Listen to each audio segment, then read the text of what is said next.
18 ans, il était beau comme un enfant, fort comme un homme.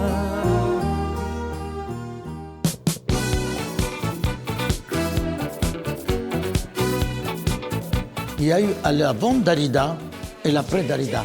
Parce qu'avec Dalida, il y a une ère qui s'était ouverte d'une autre façon de voir l'industrie du disque. Presque le showbiz est né. Pour moi, la carrière Dalida se résume en 3 périodes. La première période, la période qu'elle est brune et pulpeuse comme les femmes de l'époque. Eddie Barclay va lui ouvrir la porte de sa maison discographique. Lucien Maurice va lui ouvrir la porte de la radio d'Europe numéro 1 et pour elle, il va inventer le fameux matraquage qu'aujourd'hui on appelle dans la bande FM la playlist. Et Bruno Cocatrix va lui ouvrir le port de l'Olympia. Bambino, ce n'est pas le premier disque de Dalida. Il y a eu 2 titres avant qui ont marchoté, mais que, disons, qu'ils avaient eu, comme on dit, un succès d'estime. Et quand ils ont trouvé Bambino, bien sûr, il passait 4, 5, 6, 7 fois par jour à la radio. Numéro 1 pendant 12 mois. On n'a plus jamais revu ça. Et après, les succès vont tous s'enfiler un derrière l'autre comme ce n'est pas permis. Tes cheveux si blancs, tu as l'air d'un chérubin, va plutôt jouer au ballon. Puis il y a la deuxième Dalida, c'est la Dalida après son grand chagrin d'amour, qu'elle va se poser des questions, qu'elle va savoir qui elle est.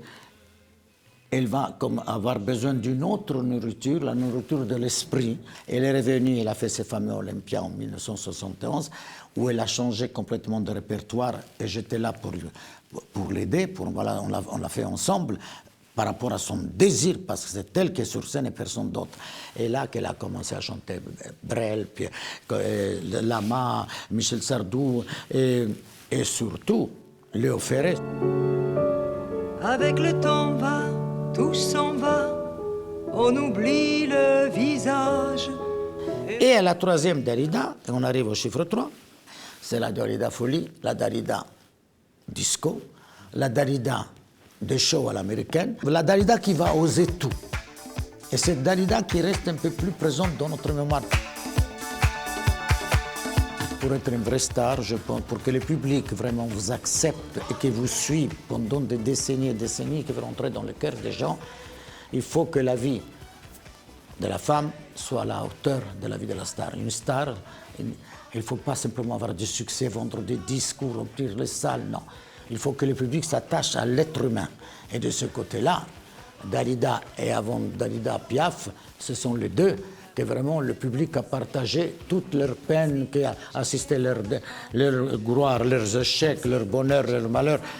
Chez Dalida, tout était disproportionné. Il n'y avait pas de petits bonheurs et de petits malheurs. Tout était énorme.